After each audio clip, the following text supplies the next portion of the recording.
Today, we are with a very kind-hearted and polite person. He is very well-known person among the people of Bikaner. He is no one else. He is the owner of Lakshmi Residency, Mr. Subhash Chandra Mittal. He is the president of Rajasthan Industry Corporation and convener of Rajasthan State Vaishya Mahasammelan. He is the trustee of Lal Keshwar Mahadev Mandir Shivbadi. Today we are very honored, we are speechless that we are with such a special person. We are thankful to Sir that Sir gave us chance and accept our request. Thank you, sir. Thank you, sir. Sir, with your permission, can we interact to you? Yes sir, आप अपने सामाजिक कार्यकर्ता के रूप में अपनी यात्रा के बारे में बताएं कि इस क्षेत्र से कैसे जुड़े। मैं अपना पहले पूरा परिचय दूं कि मैं एक साधारण परिवार से व्यक्ति हूं और मैंने शिक्षा में आईटीआई किया हुआ है, वो भी बीच में छोड़ दिया था मजबूरी से।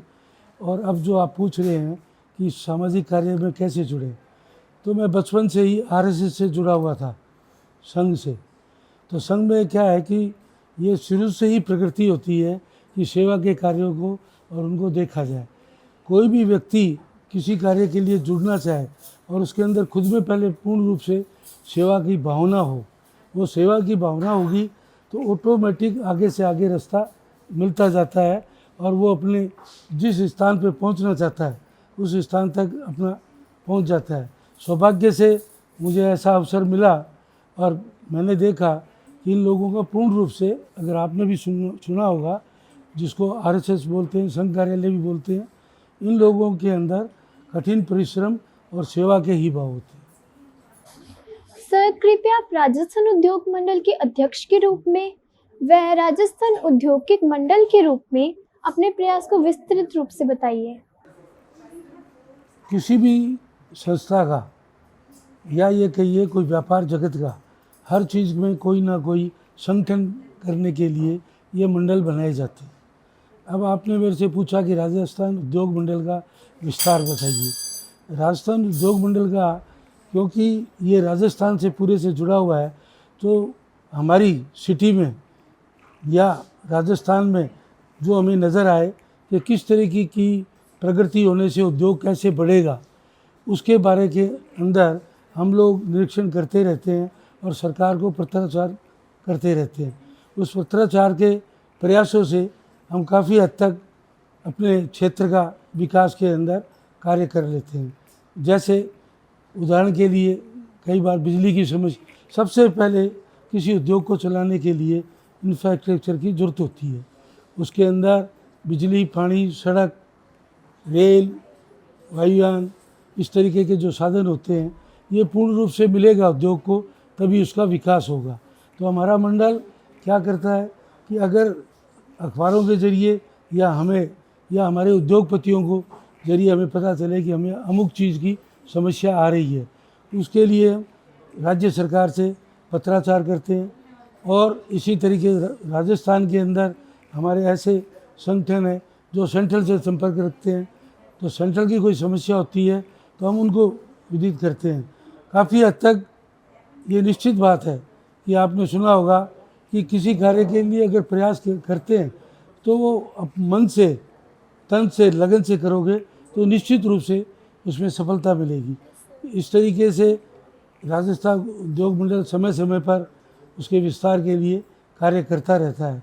जैसे हमारे बीकानेर में व्यापार जगत के अंदर काफ़ी ट्रेनें नहीं थी जो हमें ज़रूरत थी, सड़कों की कमी थी उनकी हमें ज़रूरत थी, वायुयान की ज़रूरत थी, और इस तरीके से जो कंटेनर आते हैं जो विदेश माल भेजते हैं उनकी ज़रूरत थी। तो हमने प्रयास किया काफ़ी, तो यहाँ एयर आई, रोडें बनी और काफ़ी हद तक मेरे ख्याल बीकानेर से कोई ऐसा क्षेत्र नहीं होगा जहाँ ट्रेनें नहीं जाती। हाँ, इसके अंदर जो हमारे लोकल अभी मंत्री भी हैं अर्जुन राम जी, उनका पूर्ण रूप से हमारी संस्था को सहयोग रहता है और वो हमारी सेंट्रल की आवाज़ को वहाँ तक पहुँचाते हैं। एक नेता के रूप में आप किस प्रकार बीकानेर जनता के लिए क्या क्या कार्य करते हैं? मैं आपको बताऊं, पहली बात तो मैं कोई नेता नहीं हूं। मैं संगठन में जुड़कर जो मेरे से सेवा हो सकती है किसी उद्योगपति की, तो मैं वो करता हूँ। रही बात कि संगठन में शक्ति होती है, हर चीज़ का संगठन चाहिए, तो इसलिए नेता नहीं हूँ, पर संगठन में जुड़ के जो मुझे महसूस होता है कि इस कार्य को करना चाहिए, वो कार्य मैं करता हूँ। लोगों को संतुष्ट रखने के लिए आपके जीवन में कौन कौन सी परेशानियां आई है? लोगों को संतुष्ट करने के लिए वैसे तो किसी कार्य को भी करेंगे, चाहे मैं मेरा बिजनेस भी करूँगा, फैक्ट्री चलाऊँगा, होटल चलाऊँगा, तो परेशानियाँ तो उद्योग के अंदर हो आने के बाद परेशानियों का कभी नहीं सोचना चाहिए कि ये परेशानियाँ हैं। उनको हंस के किस तरीके से हल हो सकता है, किसके सहयोग से हल हो सकता है, उन परेशानियों को दूर करने की चेष्टा करना चाहिए। जो व्यक्ति उद्योग जगत में या अन्य कार्य क्षेत्र में आता है, उसको परेशानियों का एहसास होता है, तो उसके विकास में हमेशा रुकावट मिलती है। निश्चित रूप से परेशानियां दूर करने के लिए हर क्षेत्र के अंदर कोई ना कोई व्यक्ति, मेरा ही नहीं और भी काफ़ी लोग हैं, उन लोगों से सलाह करके उनका सहयोग लेके परेशानियां हल हो जाती है। या तो कोई मुझे उदाहरण दो कि किस टाइप की परेशानी आपको, चाहे शिक्षा में हो, चाहे जीवन में कोई परेशानी हो, तो उसका उदाहरण देता हूँ कि ये जीवन में हाँ बताइए। जीवन में कौन कौन सी? मेरे तो जीवन में परेशानियाँ यही आती है कि जब कभी किसी के विरुद्ध में अपन लड़ेंगे तो निश्चित रूप से एंटी ग्रुप बनेगा, पर उसको परेशानी मत समझो, उसको न्याय संगत से रस्ते से उसको हल कर लो, हल हो जाएगी। सर, जब भी आप तनाव में होते हैं तो उस तनाव से कैसे उबरते हैं? जीवन में मेरे ख्याल ईश्वरीय होगा, उसके अलावा हर जीवन के अंदर आदमी को किसी ना किसी रूप से तनाव रहता है। ये नहीं सोचिए कि व्यापारी जगत में ही तनाव है, तनाव गृहस्थी के भी होते हैं। आप पढ़ रहे हो, शिक्षा का भी तनाव है, पेपर आ गया है, कैसे करूं इसको, कल एग्ज़ाम है, तो तनाव तो एक ये कहना चाहिए कि कोई भी इससे बचा हुआ नहीं है। तो हल करने का सबसे बढ़िया साधन, उस तनाव के लिए आप रास्ता निकालिए कि ये तनाव किस पर्पज़ से मुझे है। तनाव मत रखें, उस पर्पज़ को हल करें। जब वो हल हो जाएगा तो ऑटोमेटिक तनाव रहेगा ही नहीं। उदाहरण के लिए आपके लिए तो यही है कि जैसे पेपर आ गया आपके, और अमूमन कितनी भी तैयारी हो, पर मन में रहता है कि मेरे को सुबह पेपर देना, क्या आएगा क्या नहीं। ये कभी भी, आपने मोदी जी के भाषण में भी सुना होगा, वो कहते हैं पढ़ने के बाद कभी भी तनाव नहीं रखना चाहिए। ये निश्चित है, जो आपने किया है वो और भूल जाएंगे, और अपने सरल मन से अपना पेपर दीजिए तो तनाव खत्म हो जाएगा। सर, आपके पसंदीदा पर्यटन स्थान कौन सा है? पर्यटन स्थान धार्मिक स्थल है मेरा। धार्मिक स्थल जैसे हरिद्वार, ऋषिकेश, ये 5 अपने धाम हैं, इन लोगों में ज़्यादा घूमता हूँ। सर, बीकानेर संभाग में सबसे पहली पवन चक्की आपके द्वारा लगाई गई थी, तो इस पे प्रदेशवासियों की क्या प्रक्रिया रही और आपकी रुचि इस प्रकार के कार्यों में कैसे जागृत हुई? मेरा हर कार्य के पीछे कोई राज है, ये क्यों किया जाए इसको। पहला क्वेश्चन आपको इसके लगाने से प्रदेशवासियों को क्या मिला, क्या था कि ये प्रोजेक्ट थोड़ा बड़ा भी है और अनभिज्ञता वाला भी है। अमूमन आदमी को विश्वास नहीं होता कि इस तरीके से कोई उत्पादन बिजली का हो सकता है, या इससे अपने को 2 पैसे का मिल सकता है। तो मैंने चेष्टा की, क्योंकि मैं पूरा यूरोप घूमा और पूरा अमेरिका घूमा, उस साइड में ये 2 कारणों से लगाई जाती है। एक तो प्रदूषण नहीं होता, और दूसरा और बिजली से ये सस्ती पड़ती है। पर मेरा लगाने का एक अजीब ही कारण था कि गवर्नमेंट सर्वेंट को तो रिटायरमेंट के बाद पैसा मिलता है, पर व्यापारी चाहे 100 साल का हो जाए तब भी उसको रिलीफ के लिए, अपने परिवार के चलाने के लिए स्थिति बदल जाए, व्यापार सब हमेशा बराबर नहीं चलता। तो उस स्थिति में वो अपना पालन पोषण करे कैसे। तो वो देखते हुए मैंने सोचा कि इसमें एक फिक्स इनकम आती है, उस इनकम से जो अपना साधारण जीवन बसर करते हैं वो भी हो जाता है और इसका पैसा भी 25 साल में जमा हो जाता है। इसी विचार से मैंने इसको लगाई। इसमें अपने देश को भी फायदा है, प्रदूषण नहीं होगा। हर बिजली का कोई भी उत्पादन हो रहा है उसमें कहीं ना कहीं प्रदूषण का है। अब स्टेट और सेंट्रल गवर्नमेंट इसलिए इस पे ज़्यादा से ज़्यादा जोर दे रही है कि हर, आप लोगों ने सुना होगा उद्योगों में भी जैसे सोलर प्लांट लगने लगे। विंड के बाद एक सोलर प्लांट आया। सोलर में क्या होता है कि उसकी मेंटेनेंस कम है और ईजीनेस ज़्यादा है, तो लोग उसमें काफ़ी हद तक बढ़ रहे हैं। हमारा अभी राजस्थान में इतनी बिजली पैदा हो रही है सोलर से कि आपको बिजली खरीदने की जरूरत नहीं पड़ती। तो इस तरीके से ये प्रदूषण भी बच रहा है और कमाई भी हो रही है। तो इसका प्रचार प्रसार खूब हो रहा है। अभी कहीं आपने सुना हो तो बताइए। आपके सुरतगढ़ में है तो सोलर लगे हुए होंगे, घरों में लगे हुए होंगे, तो आपको उससे फ़ायदा मिलता है कि नहीं? बिजली का बिल कहाँ आता है? जिनके एसी लगे हुए हैं और लगे हुए हैं उनका इतना बड़ा बिल आता था, और इससे ये उसके ब्याज के अंदर ही पूरा सेटअप लग जाता है। आप विभिन्न कार्य क्षेत्रों से जुड़े हुए हैं, सभी कार्यों का विस्तार पूर्वक वर्णन दीजिए।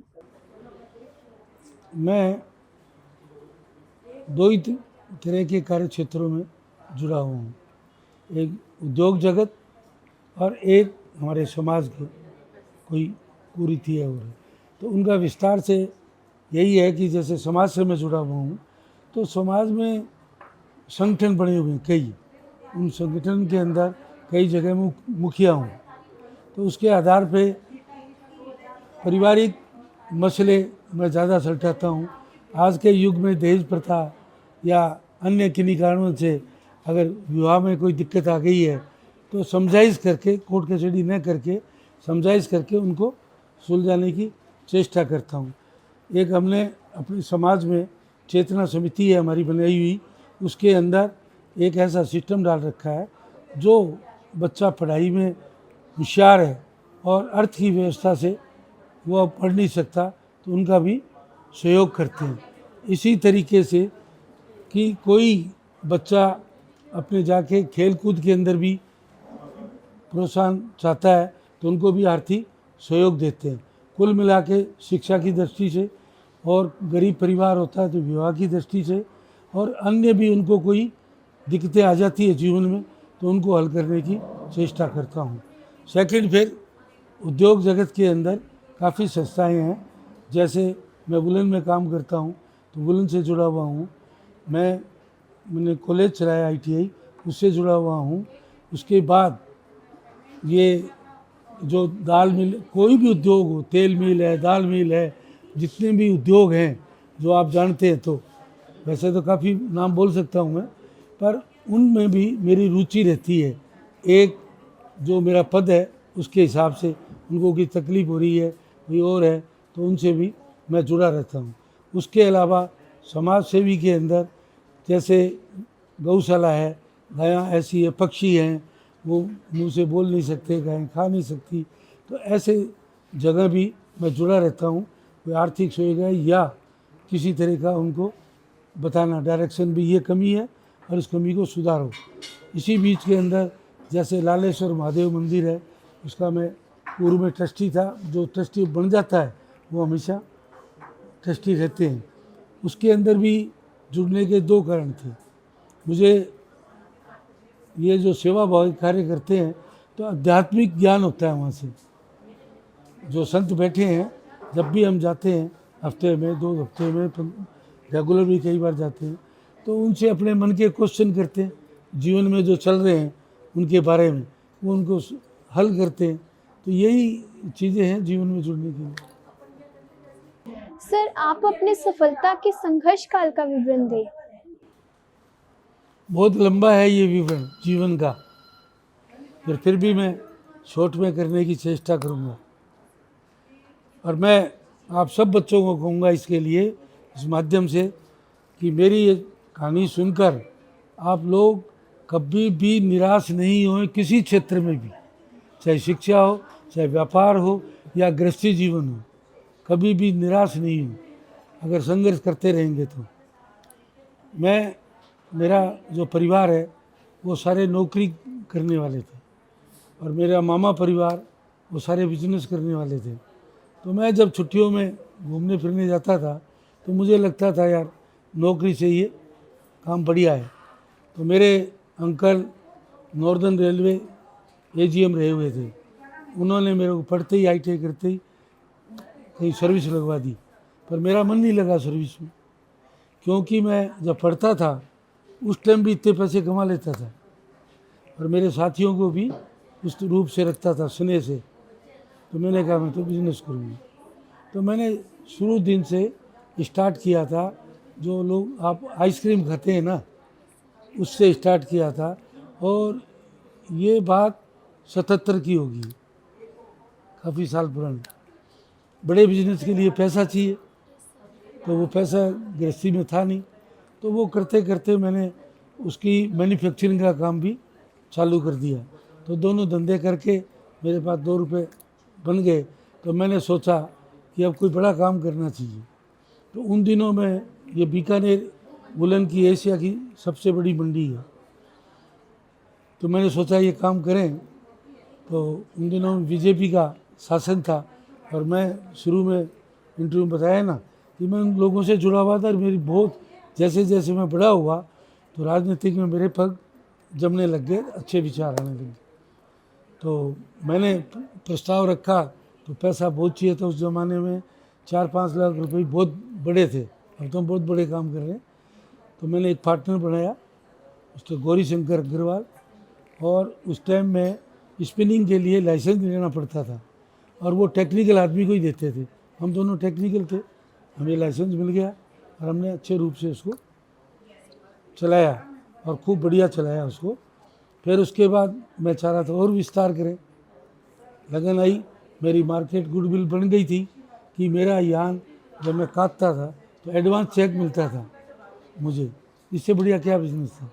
फिर मैंने विकास करते करते अपनी प्रोप्राइटरशिप में एक यूनिट लगाया जो आज भी मौजूद है, लक्ष्मी स्पिनिंग मिल के नाम से, और उसमें दिन प्रतिदिन विकास होता रहा।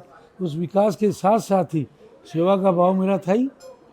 और यहाँ हमारी, जैसे इसमें लिखा हुआ है ना कि राजस्थान उद्योग मंडल, तो हमारे ज़िले की एसोसिएशन थी बीकानेर जिला उद्योग संघ, उसका मैं मेंबर बना, बाद में अध्यक्ष बना उसका।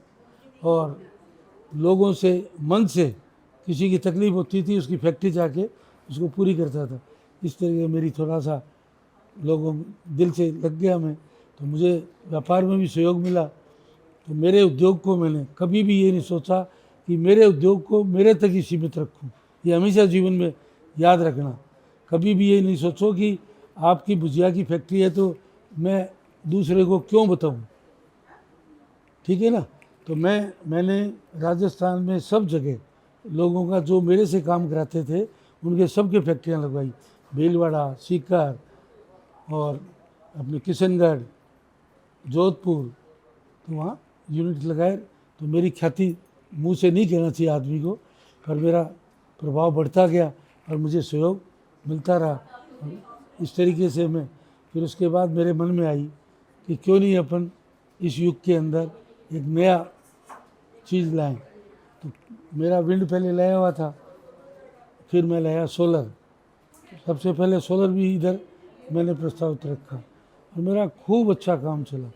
मेरे एक शौक़ है, जिस काम में कंपटीशन हो जाता है मैं तुरंत छोड़ देता हूँ। फिर मैं आया, उन दिनों में हांडा 2 व्हीलर चला था, तो भाग्यवंश राजस्थान में 3 ही एजेंसियाँ मिली थी, उसमें एक मुझे मिली। फिर उसको मैंने चलाया काफ़ी दिन तक, पर उसमें इस नेचर का बिजनेस था कि मैं वो कर नहीं पा रहा था, मैंने उसको छोड़ दिया। फिर मैंने ये होटल के अंदर आ गया, होटल का कार्य कर रहा हूँ। इस तरीके के छोटे मोटे काम तो करता हूँ। मैंने एक ITI भी खोली थी, पर सभी सफल रहे, सबसे खुशी की बात, और सफल में भी सक्रिय रहे। मैं सब बच्चों को कहता हूँ कि सक्रिय होने के लिए उद्योगपति बनना चाहो। आप क्या करना चाहती हो? IAS, very good, very good. बच्चों के लिए और भी बढ़िया है, और इसके लिए कोई परेशानी की ज़रूरत नहीं है। अच्छी सोसाइटी के अंदर बैठना उठना, पढ़ाई अलग है, गलत सोसाइटी में मत बैठो आप कभी भी। उसके जो गुण हैं कहीं ना कहीं सुबह शाम अपने दिमाग में आते हैं। इंटेलिजेंट बच्चे जो इस विचारधारा के कि मैं आईएएस करना चाहता हूँ, आप उनसे टिप लीजिए। जो बच्चे कर रहे हैं उनसे टिप लीजिए। कौन सी क्लास में अभी? बहुत टाइम है अभी आपको, पर टिप लीजिए वो उनसे। और उसके बाद जैसे आज आप भ्रमण पे आए हैं, जब आपकी पढ़ाई चालू हो जाए आईएएस की तैयारी की, तो आवश्यकता पड़े तो मुझे, वरना आपके जो स्कूल के मालिक हैं वो लोग भी बड़े पकड़ वाले हैं, तो जितने भी आईएएस जगह जगह, एक जगह नहीं, उनसे आप लीजिए, टिप लीजिए उनसे। तो निश्चित रूप से कोई सख्त पढ़ाई नहीं है, 1% लगन चाहिएगी। जब उसको ज्वाइन करो तो सब दुनियादारी छोड़ दो, फिर एक ही तरफ, जिस तरह अर्जुन ने रखा था कि मुझे तो इसकी आंख दिख रही है और कुछ नहीं दिख रहा, बस उस पॉइंट पे चलेंगे तो ईश्वर करेगा आप सफल होंगे। सर, आप राजस्थान प्रदेश और हर स्कूल के विद्यार्थियों के लिए क्या संदेश देना चाहेंगे? मैं तो उन विद्यार्थियों से भी मिलना चाहता हूँ। पहले तो एक क्वेश्चन करूँगा कि तुम क्या बनना चाहती हो, संदेश तुम्हें दे देता हूँ। Sir, IAS officer. क्या बात है, ये टीम तो सारी आईएएस बनेगी क्या? कौन सी क्लास में हो? Sir, 7th। 6 में क्या परसेंटेज लाए थे? 98.4। Very good, very good. और सर, आईएएस बनने से पहले मैं एक अच्छा इंसान बनना चाहूँगी। आईएएस बनोगी जब ही बनोगी जब पहले इंसान बन जाओगी। आईएएस नहीं बनोगी, अगर इंसानियत नहीं है तो नहीं बनोगी, और बन भी गई किन्हीं कारणों से तो क्या देश की सेवा करोगी और क्या पब्लिक की सेवा करोगी? पहले खुद ही इंसान नहीं हो, इंसान बनो पहले। तो आप क्या पूछना चाह रही थी? हर स्कूल के विद्यार्थियों के लिए आप क्या संदेश देना चाहेंगे? मैं, जो आपने ही क्वेश्चन कर दिया था, पहले सबसे पहले विद्यार्थियों को ये है कि वो इंसान बने। इंसान बनने के लिए कोई बोझ काम नहीं है, कोई ज़्यादा पढ़ना नहीं है, कुछ और। इंसान बनने के लिए 2-4 खूबियाँ चाहिए। एक तो आदमी लगन का पक्का हो, दूसरा कभी झूठ नहीं बोले, कितनी बड़ी गलती हो गई है उसको सच्चता से कहें, और दूसरा अपने माता पिता और गुरु, इन 3 के पूर्ण रूप से समर्पित हो। आप कितने ही माता पिता भी खराब हो तो उनके प्रति अपनी पूर्ण समर्पणता नहीं रखेंगे तो मैं आपको कह रहा हूँ आप आगे नहीं बढ़ पाएंगे कभी भी। वो किसी तरीके के ही हैं, पर उन्होंने अपने को पैदा किया है तो गलतियाँ किससे नहीं होती, वो गलतियाँ आप सोच रही हो और वो आपके अच्छे के लिए सोच रहे हैं। तो कहीं ना कहीं इस युग में 80% का मतभेद है माता पिता से, और ख़ासकर जो बुज़ुर्ग हैं उनकी सेवाएं नहीं हो रही है। तो मैं आपसे रिक्वेस्ट करूंगा सभी से, और एक दिन मैं कहीं मौका मिला तो आऊँगा भी, कि बहुत अच्छा क्वेश्चन है आपका कि सर्वप्रथम फेर दो गुरु को। गुरु कैसा भी है वो आपको शिक्षा दे रहा है, उसको कभी भी अपशब्द या जो कह रहा है उसको पूर्ण रूप से करके लाएं तो आप एक अच्छे इंसान बनेंगे। उसके अलावा जो भी अपने से बड़े आज तक बड़े इंसान बने हैं, चाहे कोई भी हो, राम है, सीता हैं, भगवान है, बुद्ध है, आप उनकी जीवनी पढ़ते रहें। इस क्लास में कोई मना नहीं है कि ये क्यों पढ़ रही हूँ, इनको पढ़ेंगे आपके विचार ऑटोमेटिक चेंज हो जाएंगे। आपको मेरे से ज़्यादा जहाँ आप सिपाही देंगे तो वो गीता का ज्ञान देंगे आपको, शिक्षा में गीता का क्या उपयोग है तो वो आपको डिटेल से बताएंगे, आप उनसे क्वेश्चन भी करना। तो एक एक पैरे पे लिखा हुआ है कि संकट जब भी आए गीता पढ़ लो, संकट खत्म है। आपको ध्यान होगा गांधी जी जब जेल में थे तो गीता के सारे ही देश को स्वतंत्र कराया है उन्होंने। तो ऐसे खूब उदाहरण है, समय इतना नहीं है तो एक एक टॉपिक पे मैं घंटे भर बोल सकता हूँ, इसका कोई दिक्कत नहीं है। बहुत अच्छा क्वेश्चन किया और इस पर पूर्ण रूप से रहना आप मजबूत। Yes sir. Okay, Thank you, sir. We are inspired a lot. We will do hard work and try to become like you. Thank you, sir. We are very grateful that you have given us your precious time. Thank you. Thank you, sir. Mention not mention. बहुत अच्छा लगा आप सभी बच्चों को पढ़ के, और देख के ऐसा लग रहा है कि जिस कॉलेज में आप पढ़ रही हैं या स्कूल में पढ़ रही हैं, निश्चित रूप से उनके जो मालिक हैं, जो आपने पहला शब्द कहा, वो इंसान हैं। वो नए इंसानों को तैयार कर रहे हैं। इसके लिए इसको, स्कूल को या कॉलेज को, जो भी है, उसको बहुत बहुत धन्यवाद। Thank you sir.